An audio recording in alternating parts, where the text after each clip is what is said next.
I'm offering is the truth. Nothing more.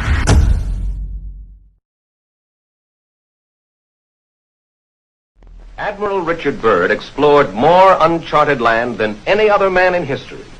He was a man of action, but he was a man of thought as well, an explorer and a scientist, an adventurer and a philosopher, a complete man, one of the men in history who had to lead the way.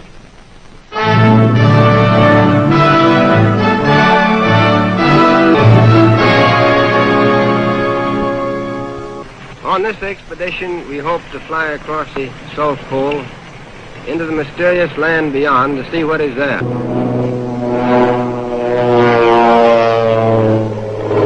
To the cameramen who made this picture, I want to give full credit.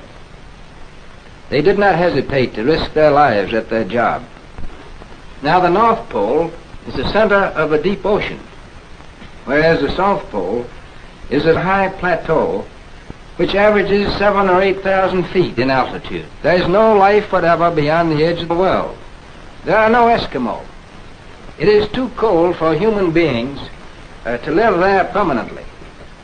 When we left on this expedition, we were, to put it very mildly, extremely anxious to find out if it existed. Would we be able to find it? And that was the great question. We left on this expedition from the Navy Yard at Boston.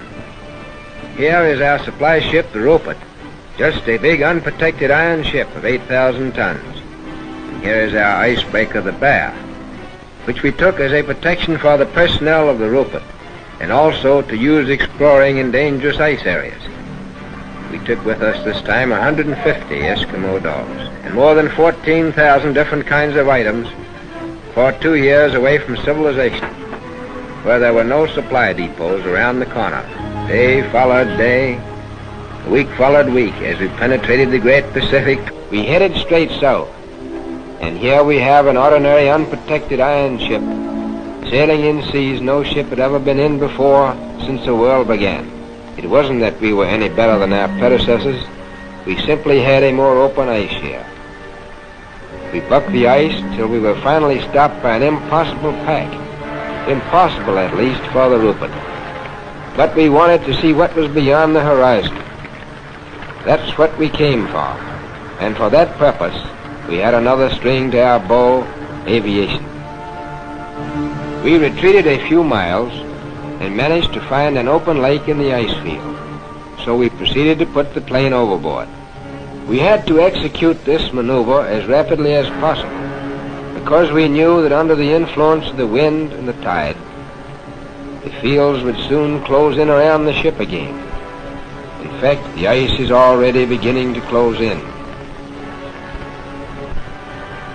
Our plan was to go south with our steamer until we were stopped by ice, and to take up the attack on the unknown with aviation.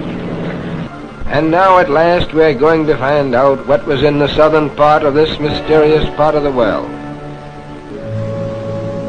We came to this strange phenomenon, ice islands.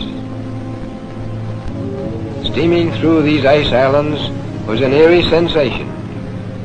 Here was the twilight of the gods, and we were curious to know what these somber giants were guarding. At long last, the dice fell our way, for the elements acted in our favor. The wind and the tide, which had closed the ice in around us, finally opened the pack so that we could break our way into more open sea. We had added nearly 500,000 square miles to the Pacific Ocean. And here is our journey's end. At length we sighted that great natural phenomenon, the ice barrier. The ice barrier.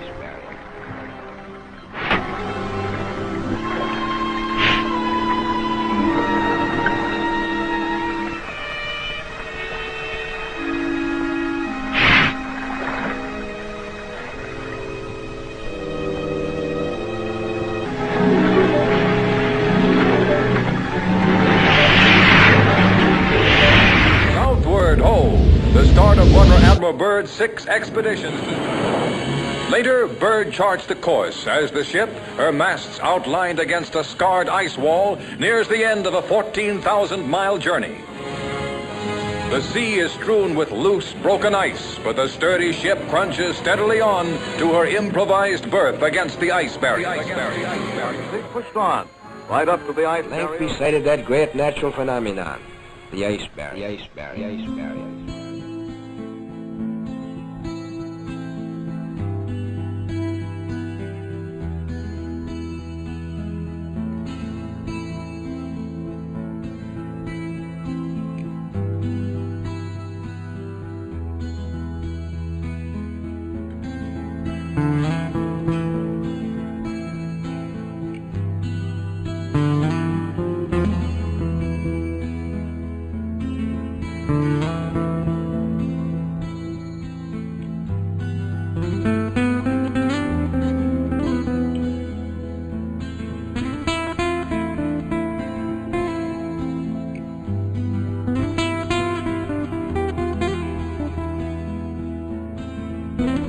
Therefore, whether we liked it or not, we had to go alongside the Great Barrier.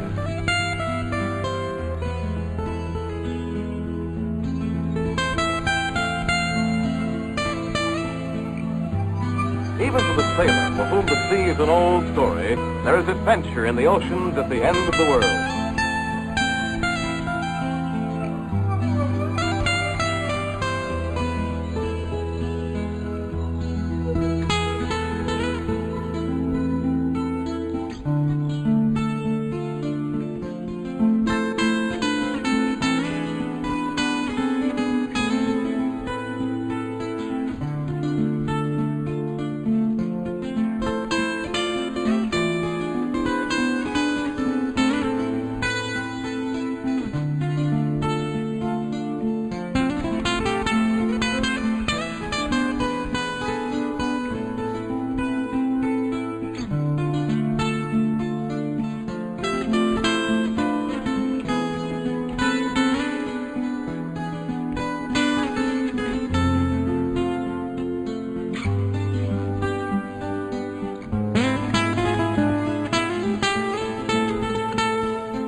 Some of us may answer this call to adventure and journey with Admiral Byrd back to the poles, truly the ends of the earth.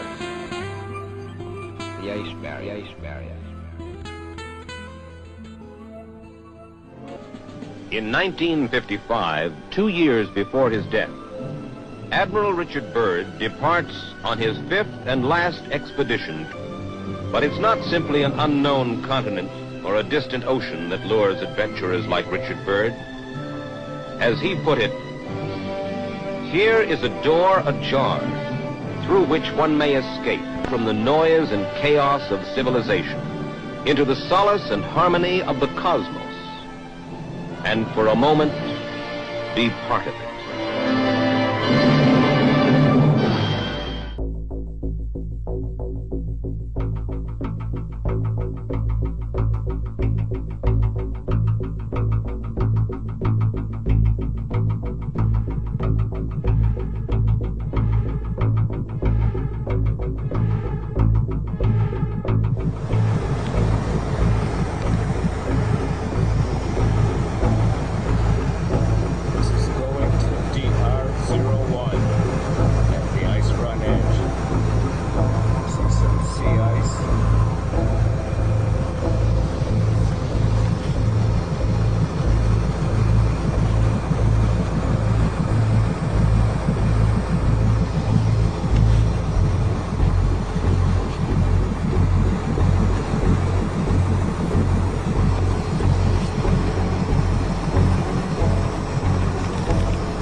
And here is our journey's end. The Ice Barrier, Ice Barrier, the Ice Barrier, Ice Barrier, Ice Barrier. All I'm offering is the truth. Nothing more.